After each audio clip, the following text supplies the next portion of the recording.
And for that reason, I know you're looking for the man. But the man in the mask is sitting in front of you. Hey!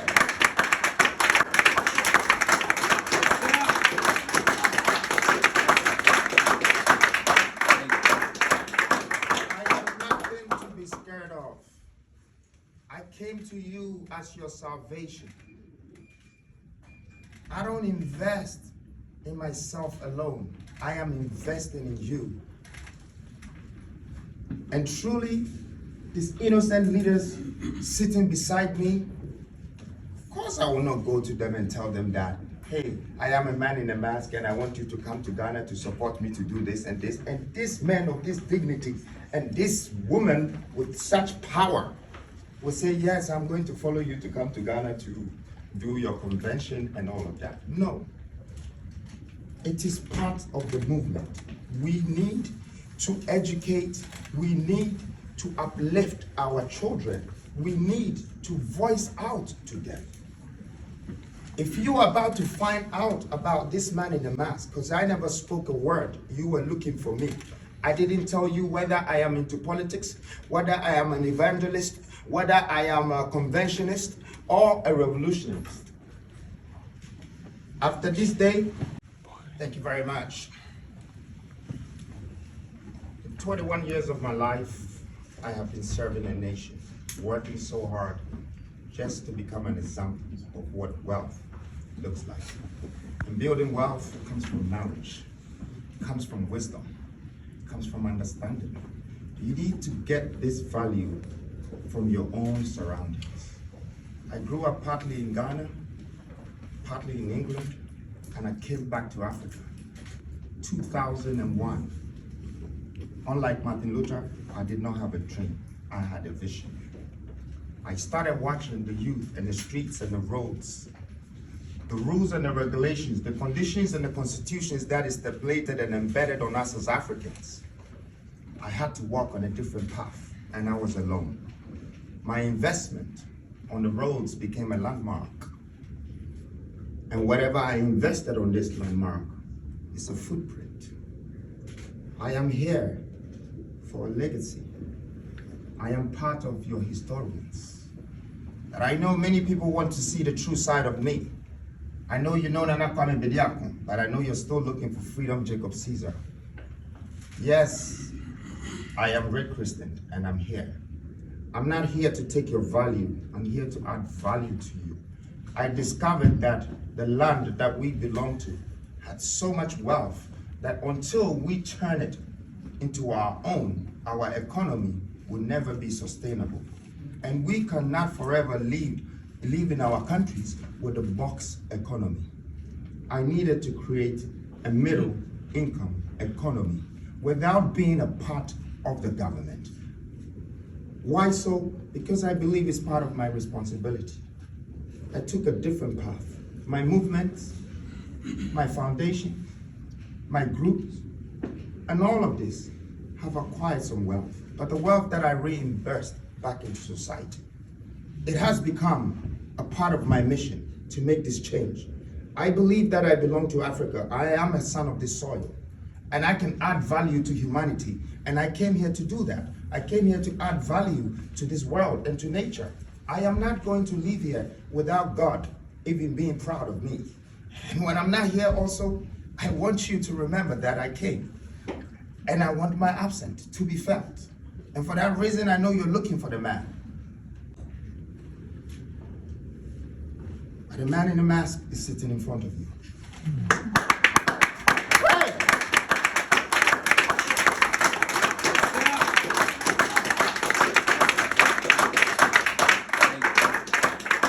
I have nothing to be scared of. I came to you as your salvation. I don't invest in myself alone. I am investing in you. And truly, these innocent leaders sitting beside me, of course I will not go to them and tell them that, hey, I am a man in a mask and I want you to come to Ghana to support me to do this and this. And this man of this dignity and this woman with such power will say, yes, I'm going to follow you to come to Ghana to do your convention and all of that. No. It is part of the movement.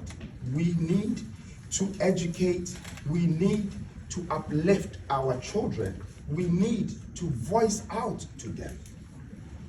If you are about to find out about this man in the mask, because I never spoke a word, you were looking for me. I didn't tell you whether I am into politics, whether I am an evangelist, whether I am a conventionist or a revolutionist. After this day, you will have to wait for me to share my policies and my visions with you. And if I'm the reason why the country or the government is not happy about these great voices coming to educate not only Ghana, but also Africa, then I'll take this moment to sacrifice myself, to unveil myself, because I have much respect for these great leaders beside me. It would have taken my own time to tell you that I am. But for this very moment, I am sacrificing myself to let you know that I'm that man.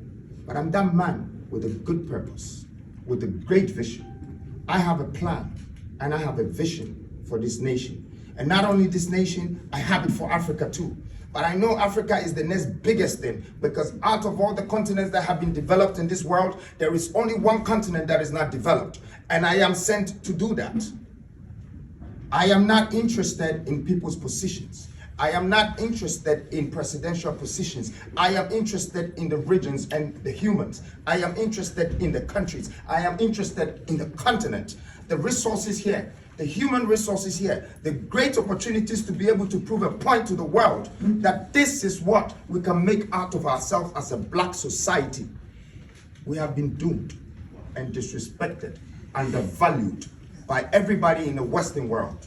My pain is in my heart and I can't express it to you, so I let my actions speak for me. I want to thank you very much for this moment, and I want to thank. The reason the event was cancelled is because the young man who was sponsoring it is a millionaire, and he has political ambitions. And I said, well, that's news to me. So I felt I should address this in case some of you journalists may have heard that as well. I can tell you as clearly and plainly as I can that I never heard the conversation about him being a millionaire. I never had a conversation about him having political ambitions. The time that I've spent with him has been more to do with entrepreneurship. And so for those who are saying we're here to support him further his political ambitions, that is a damn lie. Certainly, from my interactions with him, I don't know about whether he told Professor that. I don't know if he told my brother Honorable Peter that. I might want them to clearly state that, whether that conversation ever took place. But the interactions I've had with Nana Bediago have been about entrepreneurship and the possibilities of what we can do if the African youth could be empowered, and how we can raise money to support African youth so they can build the Africa that we want. That's all the conversations I've had. Anything else, I do not know. But I felt I should let all of you journalists know, because I'm sure you're going to hear the same rumor that I just heard. These are the conversations I've had with my son. And I'll tell you one more thing. When the invitation came, Professor can tell you, I didn't know my son, but I had to do homework. What got me to accept the invitation is his age and the fact that he's a youth. Because if we do not support our youth, then who is going to support them? I hired a young man one time, he said, Doctor, nobody wants to hire me because I have no experience. But how do I get experience if I don't get a job to begin with? I said, son, you're hired. I accepted an invitation from Nana, not because I knew him, but because of his age and the amazing things that he's doing at such a young age. It is that plain and simple. Anything else is a lie. I just wanted to clear that. I think I'll join in what she said. You're very correct. It is about her entrepreneurship. I met him again on the 4th because Prof who invited me, and I got a call from him and he said he's around somewhere in Lagos. Can you come and visit me? I said no, I'll come and visit you. And he was saying about age. He said, since you're thinking about it, I'll come and visit you.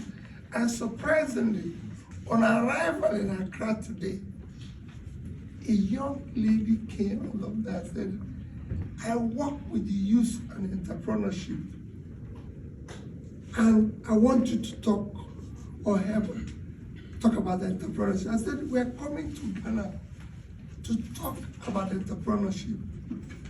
And you just asked me a question. How do we spark entrepreneurship among the youth in Africa? I said, fight one thing, corruption. And he looked at me. I said, corruption kills 3 things that makes a society. It kills entrepreneurship. Nobody thinks in a corrupt country because there's easy money to make or steal. It kills professionalism. So you don't have professors doing research any longer because people are stealing public money, and it kills that work. So fight it and you spark entrepreneurship. So it is about entrepreneurship. But let me add, there's nothing wrong if you have an ambition. Thank you.